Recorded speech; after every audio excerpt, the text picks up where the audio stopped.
It's great to be here in Boston on the last day of spring. Has anybody noticed it's the last day of spring? Summer begins tomorrow. Things are already heating up, and I think we're going to talk a little bit here about how in our lives things are going to heat up a little bit as well. I really appreciate the self-congratulatory tone that I've been hearing so far today. Netezza has lots of good reasons to be happy and proud, and the introduction of workload-optimized systems into the marketplace has clearly been a success. I don't know, was anybody in the room after they set off the confetti gun? There were 3 guys running around here with dustbusters picking all that stuff up, and I was thinking a lot about workload-optimized appliances as I was watching them trying to pick up all the confetti. We are living in an age where a lot of our models, a lot of our assumptions, and a lot of our architectures are going to change dramatically. That's probably nothing new to most of you. You've been in the information technology business for a while, so you're used to change. But in times of change, it's useful to have some sort of framework, some sort of guideline, some set of principles. And I'm here today to talk about the one that Gartner is offering at the moment. And don't get nervous. I know you guys think big analysts just want to brand what you're already doing so we can claim we invented it, but that's not the idea. Extreme information is not an attempt to put a Gartner brand on big data. We know what big data is. We know that's what people call it, and we're going to talk about big data as well. The nature of the extreme information model is to think about those challenges in the context of some additional ones that you all have to work with every day, sometimes more, sometimes less, depending on which parts of the organization you tend to do your work with, but certainly more rather than less in the years to come. And that's because every dimension changes other dimensions. Like those guys with the dustbusters trying to pick up the confetti, you have to deal with the law of unintended consequences when you change something. So there's some familiar statistics on this slide behind me about volume. We all know volume is growing dramatically. I don't have to belabor that point. But there are some interesting things about that volume growth. The third bullet on this chart behind me, if you can't read it in the back, says that 70 to 85% of that data that we're talking about here in this growth is complex, mixed data types. Not what most of us grew up on in our conventional database processing worlds.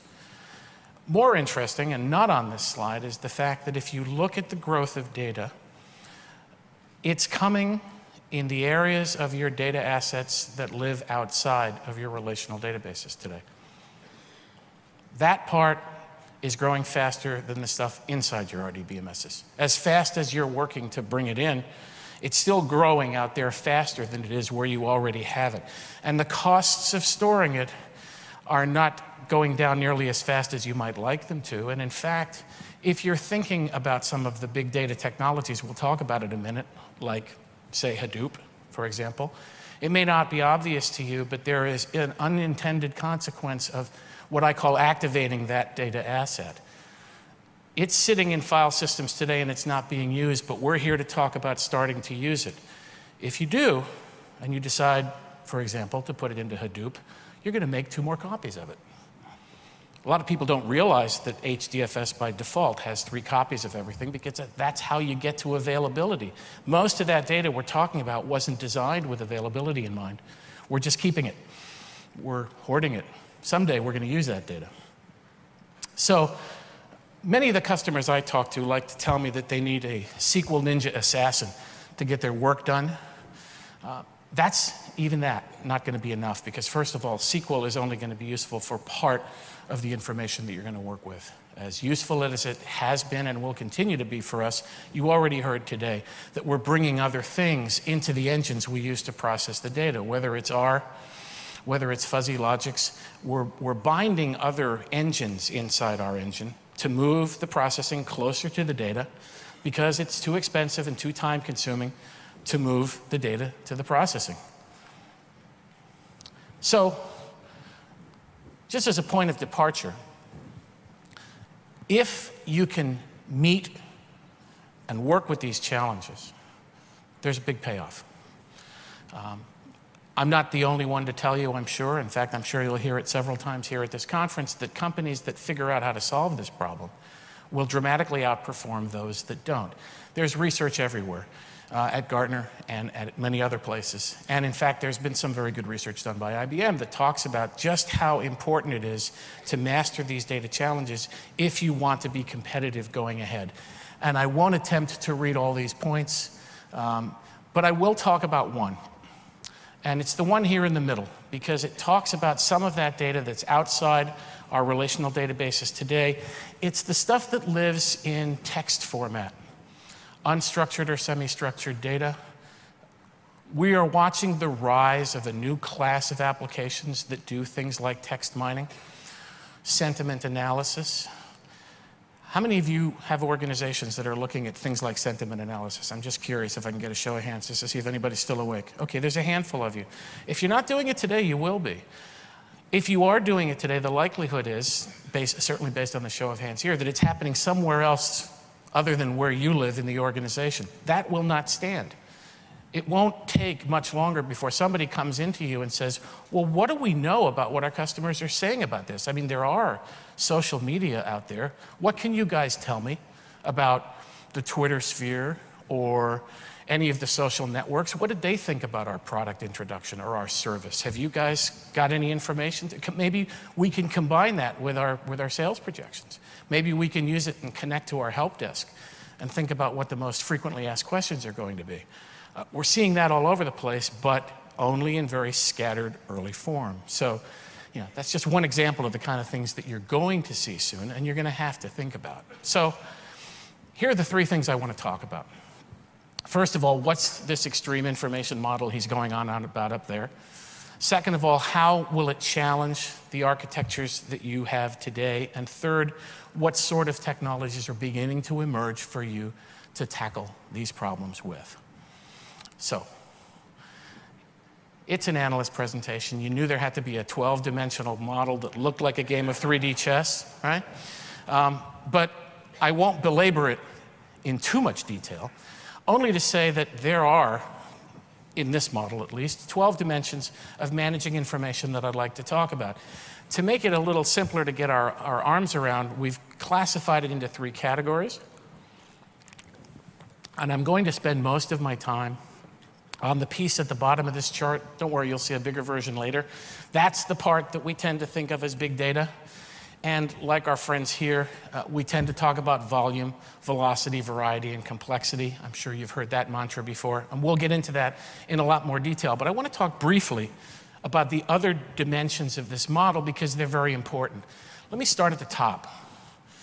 Because all this data that we're working with is qualified and assured. At least I sure hope it is, because your jobs depend on whether it is or not. One of the biggest challenges that CEOs talk about when they discuss things with their CTOs is whether or not they can trust the data they're being given by IT. And again, there's volumes of research that say that most of these CEOs tend to believe that they can't believe the information they get. So our ability to assure that data is a critical piece of our job going forward.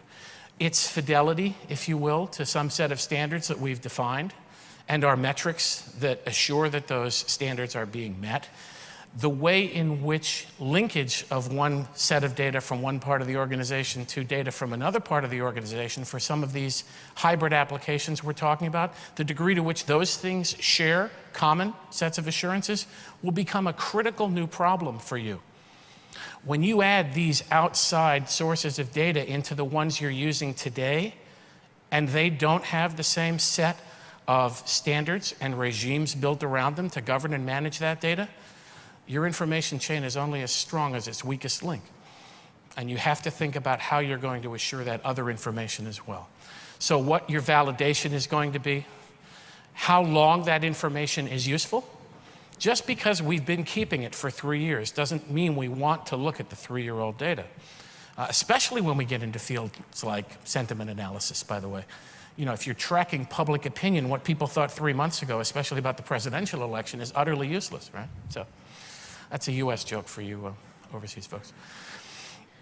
Another key dimension here is access, enablement, and control. So this is where we think about who gets to it, how much of it they get to it, how the privacy is assured, and hardly a day goes by when we're not seeing some kind of an issue come up about privacy. The more data you manage, the more data matters, the more access and privacy and authorization questions you have to ask yourself and ensure that you're managing. These are going to be critical pieces for you to think about. And by the way, one of the hidden little secrets that I've heard a great deal in the 6 months or so since I joined Gartner, with a much higher volume of inquiry than I had when I was just an independent analyst, more and more people are coming to me saying, you know, we really haven't thought very much about protecting our test environment. Okay, well, can you explain to me what you put in your test environment? Oh, it's just copies of the stuff we have in production, is the usual answer. And I say, well, are you protecting the stuff that's in production? And they say, yeah. And I say, well, how useful is that if the same data is in the test environment and you're not protecting it?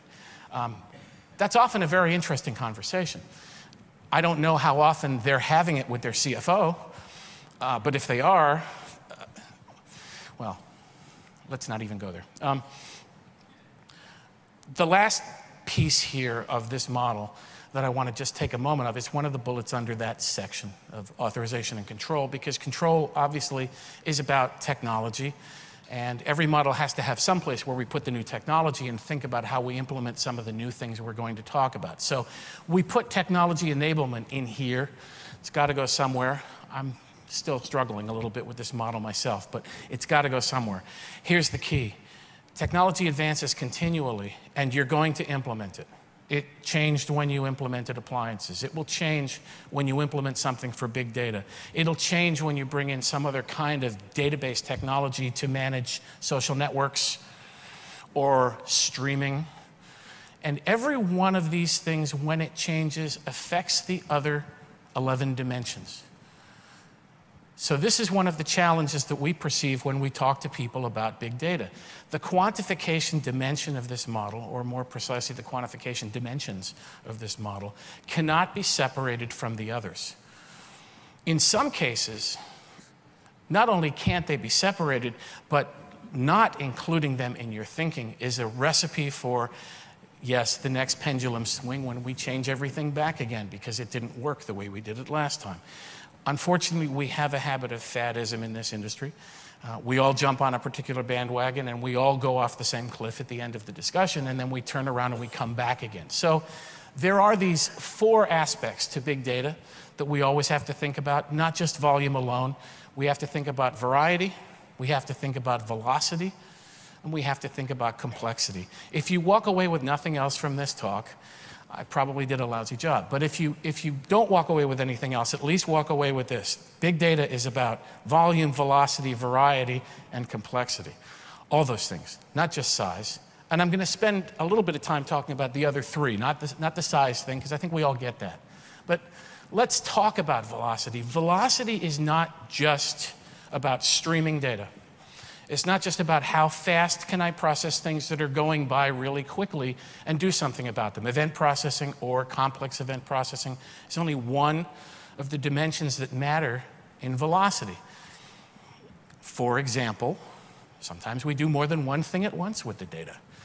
We are reading it and we're responding to it. In some of these information streams, for example, 99.999% of the elements in the data as it flows by are hello world. I'm here, I'm broadcasting, I'm a meter, I'm sitting on an electric grid somewhere, or I am on a buoy in the middle of an ocean somewhere, and I'm just letting you know I'm okay. Do I want to persist all that data so that I can examine it later and say, yep, 99.999, oh wait, 998% of the time it was on. We lost it on August the 3rd at 4 in the afternoon. The only event I really want to know about is the one where I lost it. So some of this data will be persisted and some of it will not be. That decision is going to be made as well as responding to whatever the event that we're tracking is. So it's not just a continuous stream of the same stuff about which the only problem is how do I store it? How do I execute one transaction against it and move on? But I have to deal with changes. I have to deal with changes in variety within that information. I have to deal with the fact that there are peaks and valleys. There are spikes. Some of these things tend to, especially, for example, again, to go back to sentiment analysis. When something happens and you're following the tweet stream, some topic like NZ11 suddenly bursts into view for a day or two and then goes away. You want to handle it while it's there. You have to spin up and spin down. So there are very many dimensions to velocity that you're going to have to think about. Similarly, variety has great implications for how you think about the data assets you already have. You're certainly not going to throw all these new data types into your relational databases. We've already established that for a couple of reasons. One of which is it's just not the right place for some of them. If you want to do geospatial analysis, then you're going to pick up information from a variety of new sources. Maybe it's the smartphones people are carrying. Maybe it's the product tracking code tag that's on a shipment if you're in the logistic business. Where are you going to put all that data? Is it going to go into a relational database? I would suggest most of the time that's not going to happen, and you don't need it to. We're comfortable with tabular data. All of our business data is in fairly standard relational forms. Sometimes it's hierarchical. You know, we've got some older formats out there, but most of that stuff is pretty much the same. We know what to do with it. But if you're managing content that includes audio files, it includes video files, includes streams, then you've got to decide how your information architecture is going to deal with those data types. If you get into some very sophisticated kinds of analytics, like T-Mobile has to do, for example, or a network security company has to do, then you've got event monitoring that has a completely different type of data that is often dependent on the application that is using it for its definition. It's kind of an awkward way of saying something basic about what the NoSQL guys are talking about. What they're talking about is schemaless data. I define it with the application I build to use it. If you've got programmers in your shop and you hear them walk by your office muttering something that sounds like JSON, that's what they're talking about. They're talking about the programming-based description of data based on the app they're writing. They don't want no stinking object relational mapping layers in between the code they write and the stuff they need to do to get at the data. But that's what they have to do if they're using an RDBMS. They've got to go through some kind of mapping, and somehow SQL is going to get into that picture. And those guys don't care about SQL. They don't want to know from SQL. Finally, there's the question of complexity. All those data types have associated with them methods that we need in order to use them in any kind of an intelligent way. This is obvious in the case of how do I handle an audio file that's inside my database. Obviously, I need a codec. I need something that's going to decode it. But it also comes into play if I'm compressing the data, and I need to decompress it for use, or if I'm really lucky, maybe process it without decompressing it. That's a very powerful tool that's now in our hands. I have to think about that in my systems design and how are my architectures going to accommodate it. If I've got XML, I think I've got a really nice way to handle semi-structured data. I've got a definition. That's great, but the whole point of having XML is that I have many different definitions. And they may be tied to particular business processes or the industry I'm in. If I'm in medicine, there's DICOM, which is a way to define the exchange of medical information between different people who provide services in the healthcare industry. Those things are great as they emerge. And as they do, I have to figure out how to implement them in my information architecture. And as I decide upon, privacy, for example, around that medical data, how does that affect my decisions about privacy in other parts of the organization? Are those things coherent when compared to one another? Is there a way to enable one from the other, and so on? All those issues matter at least as much as can I get this stuff onto my, is that a 100 or a 1000 over there? That box, formerly known as TwinFin. That stuff is important, and what I do when I get it in there is important too, but these other dimensions are critical. So I just want to leave you with the notion as we talk about the rest of the presentation that all of these things represent challenges and they also represent opportunities. They represent something fundamental about the industry that we live in, the information technology industry, and what happens when hardware changes. Well, hopefully what happens when hardware changes is that software changes. That seems obvious. We've had 64-bit addressable memory in hardware for quite a while now. We introduced that stuff a long time ago. It has taken us a great deal of time for operating systems and databases and tools to catch up with this idea. At the same time as that change was taking place, the curve of the cost of memory was coming down rather rapidly too. And so now we have the ability to address very large memory spaces that are relatively cheap to buy from a hardware provisioning perspective. It's taken us a rather long time, I would argue, to get to the place where the bright idea that maybe we can throw some of these databases entirely into memory has begun to take hold in the marketplace. This is a very powerfully liberating idea. Not just because we've eliminated, for example, the I/O problem that has confounded many of us in database performance for years, because it just took too long to get the damn bits off the disks. That's not the only piece. It has impacts on how we design the systems. It has impacts on how we decide to architect the logical structure of the databases themselves and how they talk to one another. And we'll talk a little bit more about that in a moment. But the other thing that it does is it gives us an opportunity to think anew about the things that this technology is good for. You heard a wonderful set of examples from customers up here on stage before. We get to think about driving without looking in the rearview mirror. We get to think about predictive because we can do things fast enough to do predictive. That changes the value that we as IT providers offer to the business consumers of our services. Okay, so that's a look at the model. 12 dimensions, all interrelated.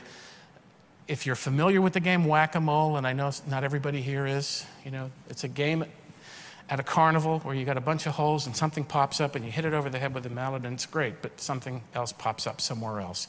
We play that game in IT and have all our lives.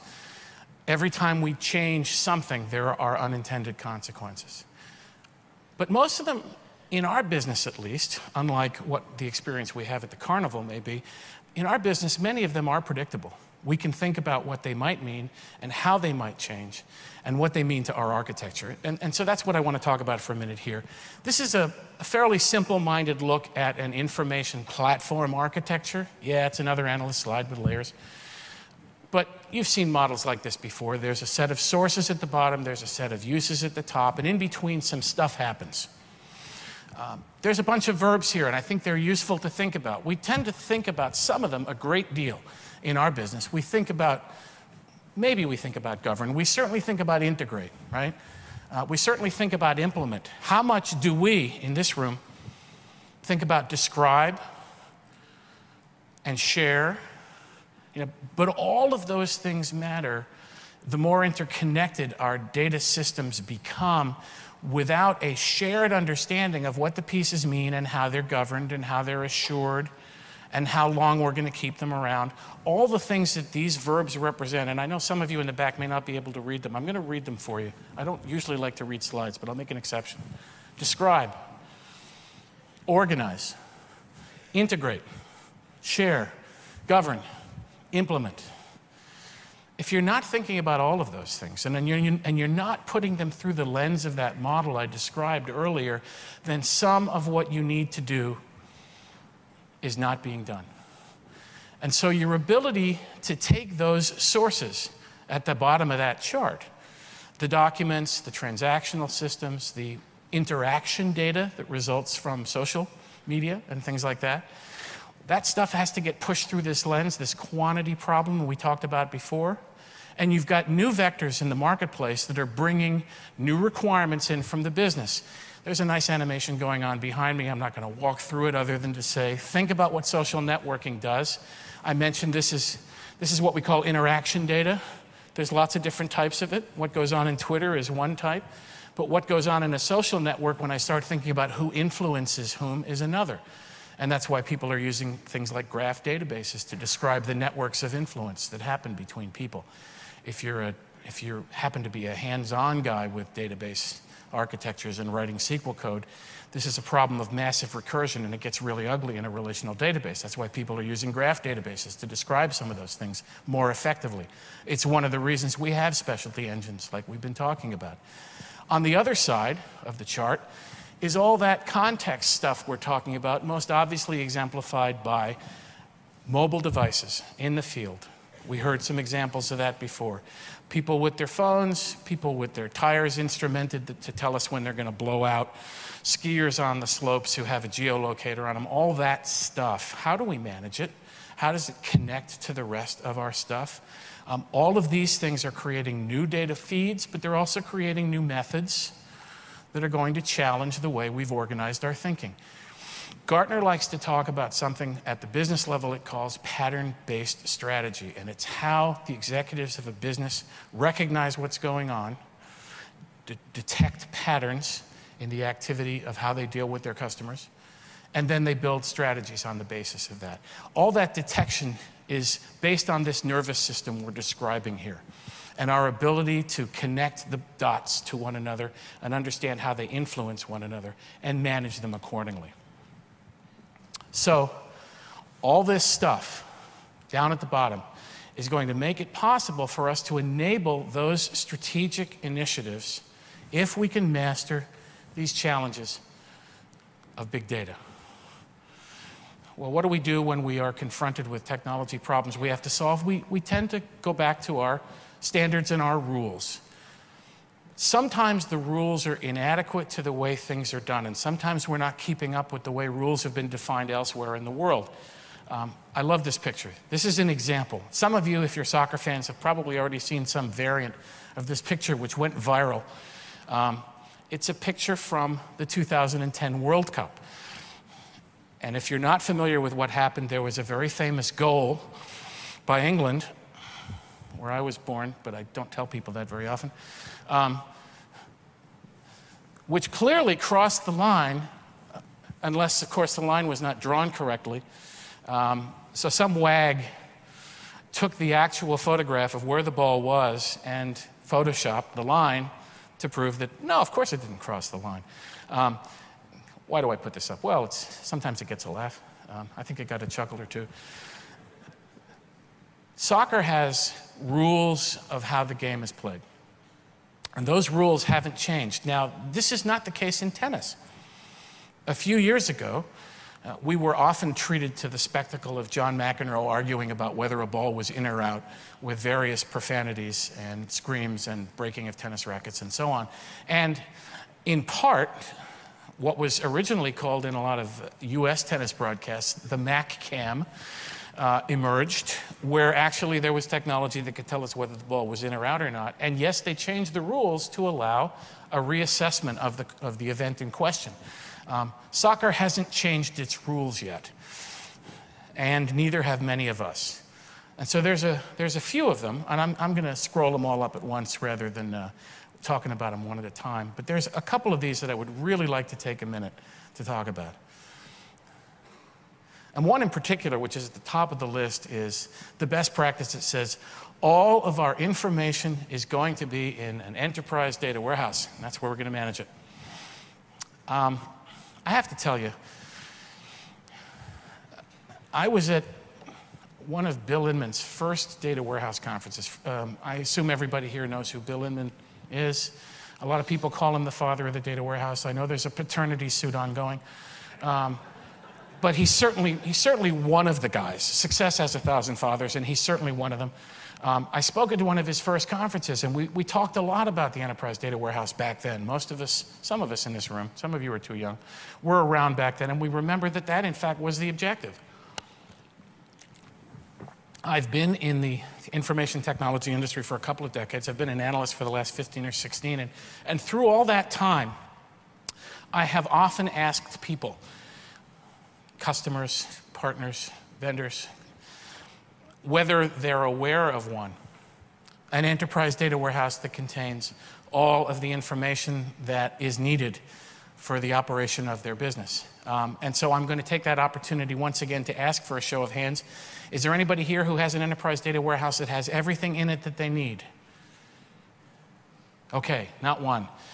20 years in and it hasn't happened yet. Nonetheless, it has remained our received wisdom that that's where we thought we were going to go. I think you heard Jim say it today. You're going to hear me say it now too. You know, that's a pipe dream. It's not going to happen. And if anything, the last few years have truly validated the notion that we're going to use a variety of engines and stores to manage a variety of different kinds of data in order to get to our goals. And we're going to have to think about this question differently. So maybe some of these best practices are not best practices. Another good example is at the bottom of this chart, and that's tape backup. How many of you are still using tape backup? When was the last time you used any of the data? Recently? In the last 5 years? It's taken us a long time for most of our organizations to move off of tape and start using long-term archive disk storage. And it's going to take them a long time to stop using disk at all, but memory is the new disk.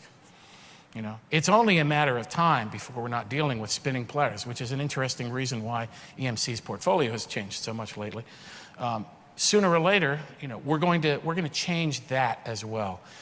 There are many things in your current information architecture that will be stressed by extreme information, and what your response to those stresses should be is a careful rethinking of whether business as usual is the right guide to the future.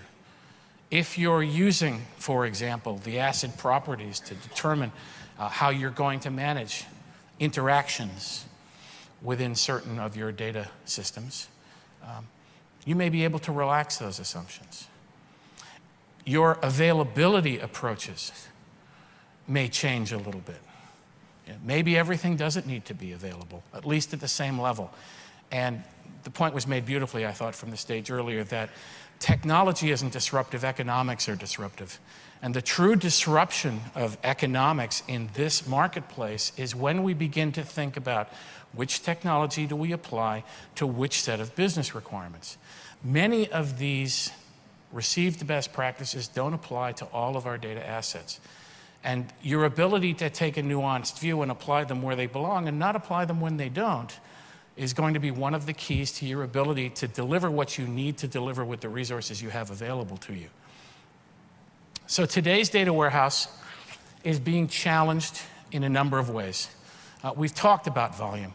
How does that manifest itself for people? Sometimes they just can't get the data in there fast enough. There's too much of it. They're running batch jobs that take too long. The ETL jobs don't complete. They can't get it in quickly enough. And oh, by the way, they're running out of storage. And the partitioning jobs aren't running fast enough. And I could go on. There are many, many dimensions of this problem that we hear routinely. Then there's the problem of variety. The thing wasn't designed for the kinds of data that we're starting to put into it. Does it belong in there at all? Those are serious questions. And then finally is the velocity question of delivering the results to our customers. Can we, in fact, answer their questions fast enough at the scale we're now building our systems out to? Maybe that's because that question of perishability that we talked about before hasn't been thought about adequately. Maybe we're not archiving some of the stuff soon enough. Maybe close of business last quarter is good enough for this system, even though close of business yesterday is what I need for that system. And therefore, maybe I can partition the data a little differently and make it easier to deliver an instant answer. What happens when you get a well-architected system that meets unexpected demands and dimensions that it can't cope with is that you wind up with something that looks like this. You've got this great-looking train station that unfortunately couldn't stop the train in time, so it went right through the wall and broke out the other side. I love this photograph. This really happened, and yes, it was over 100 years ago, but it's just as true today that if the structure isn't designed for the kinds of changes that you have to deal with, it may break down and let you down just when you need it the most. And whoever was on that train certainly experienced that. All right, so where are we going? This is the most fun part of the presentation for me. I love to talk about what's next because nobody can tell me I'm wrong. Hasn't happened yet, although Kurt may. Anyway, there are a lot of new technologies emerging. They're emerging in a rather different way in today's market than we have seen before, because some of the economic vectors in the software industry have changed as open source has changed the way we charge for software, the way we build software, the way we license software. So there's been a fascinating phenomenon for the last few years of open source projects being commercialized by organizations that leave it open source and still attempt to sustain an open source community around it, but make their money on training and support. And so we're seeing a lot of intriguing new players enter the market. Some of them are listed here. Some of them are more commercial than others. Column stores have been around for a very long time. The recent spurt in column store databases that grew up in the last decade or so has been fascinating. I really enjoyed following it, and more people are using them. There are hundreds for some of the companies and thousands for some of the others who are using column stores. And all of the major vendors are starting to think about how to incorporate that technology into their mix, if they haven't already, at varying rates. We're dealing with technologies for streaming. There's the emergence of a set of products that are specifically designed to handle that kind of a data problem. We've got a variety of players operating in the XML space. And then we've got this really interesting new group called the NoSQL databases. I'm sure everybody in the room has heard NoSQL before. And probably most of you also know that even the most bigoted of the NoSQL bigots, and I don't mean that pejoratively, will tell you it's not NoSQL, it's not only SQL, is what we really mean. And that's fine. That's a perfectly reasonable way to describe it, because in fact, one of the first things that many of them do, having built their product, is figure out how to put a SQL interface in front of it. And that's just good sense, because most of us and the people who work for us, in fact, are using SQL. And certainly almost all of the analytic tools that we're going to put in front of that data are already comfortable emitting SQL and taking our queries and turning them into SQL, however well or ill-formed it may be, and sending it to the database in question. So we need to make that possible. But there are significant differences in what these things can do. They are special purpose. They are aimed at certain kinds of business problems. So for example, I mentioned schemaless before. That's the second bullet on both sides here. When I build a relational database, I have a logical model in mind. I've built a database design that instantiates that model. In the NoSQL world, what often happens is that it's driven first by programmers who have a business problem to solve. They describe the data they want to look at it. Usually they start off with what's called a key value pair. There's just an index to get to each instance, and then there's a big blob of stuff. How I treat that big blob of stuff in any particular program I run against it is defined in the program I run against it. Now, some of you who are around in the age of punch cards may recognize this programming model. It looks an awful lot like the batch programs we used to write many, many years ago in primitive languages like Fortran and COBOL, where the program defined what the data looked like. That was before we got advanced and decided to separate data definition from program logic. It still works in certain situations.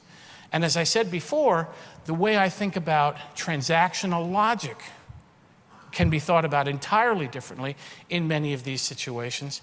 And since very much of what I build into relational database technology is designed to perpetuate effective transaction logic and ensure that it occurs properly and that transactions are durable and all those other things, maybe I don't need that. If I don't want to deal with the overhead, and by the way, I don't want to deal with the licensing and the cost associated with that thing, maybe it's useful to use a different model. That's what this story is all about. And that's really a lot about what this entire presentation is about. It's about the fact that the infrastructure is changing, the best practices we've relied upon for the last 40 years are changing. You people in this room are one of the best possible validations of that statement. A few years ago, I decided to spend a lot of my time in my practice looking at something called analytical databases, which were fairly new as a significant phenomenon. We'd always had things out there that did it, but there were a half a dozen or more interesting players selling things like what Netezza sold. Most of them are now owned by other companies, which is the ultimate compliment in our marketplace. The idea was good enough that all the big guys wanted to get in on it. Well, what we're talking about there with that NoSQL looks an awful lot like that kind of a wave to me. And I'm personally, as an analyst, very interested in following it for the next couple of years to see how it shakes out. Luckily, I work for Gartner, and we have this really interesting little artifact that we use. Those of you who are clients may have seen it before. It's called the hype cycle, and it's designed to help us track what happens between a technology trigger when something emerges as a good idea and gets built into a product, goes through its cycle towards a peak of hype where everybody's talking about it, companies are being formed, inquiries are coming into us in the analyst community saying, is this thing worth doing? Should I do it? It passes that peak and it starts to hit a period of disillusionment when folks use it for the wrong reason, they implement it badly, or for whatever reason it doesn't quite live up to their expectations. And we get past that, and eventually one of two things happens. The technology drops, you can't see it, but there's a trapdoor right here. Okay? Either it drops out of sight completely because it becomes obvious that it just doesn't work, it isn't the right idea, or somebody invents a better one that's farther back along the curve coming along and people substitute one for the other. Or, in the best of all possible worlds, people start to figure out, yes, it really is useful, it has economic value, and it begins to climb this curve again, and eventually it just becomes one of the things that we use every day. Why do I show you this? Because it's a useful way for you to think about the questions you will face in the next couple of years. All these technologies we've been talking about, they're all going to land on your desk sometime soon, and you're going to have to make choices. You don't want to jump on every possible bandwagon as it goes by. For one thing, it can be very uncomfortable if they veer off in different directions and you've got one leg on each. But for another, you simply have to take the time to assess these things in a rigorous way, map them to your own needs, and determine whether or not they're useful and effective for you. So think about them through the lens of those 12 dimensions I talked about, and think about whether your data warehouse is not going to be a single box with all the data in it, but in fact a logical construct that's going to have a number of the things we've been talking about here for the last few minutes inside it. Inside in a very relative way, of course, but you're going to have column store databases probably for some of the things you're doing. You're probably going to have some in-memory databases. You may very well have some Hadoop file systems. That's what HDFS is. If you're using MapReduce, you're going to have some of your data in something like that. You may very well be using many of these things. By the way, some of them won't even be on-premise. Some of them will be in a hosted cloud environment or even a public cloud environment. They won't necessarily be in boxes sitting in your data center. So you're going to have to work with all of these different things, and the key is the logical architecture you build. That's where the model comes in, and that's where it can be very useful for you. So I'm going to go very quickly through these 5 recommendations. It just went to 0 here. So now I really have to be fast. Very quickly. Use the 12 dimensions as a lens to look at this stuff through. Think in terms of a 5-year plan. That's a hard one, I know. Much of what we do, and certainly much of what we do in this room, has been about solving an immediate need.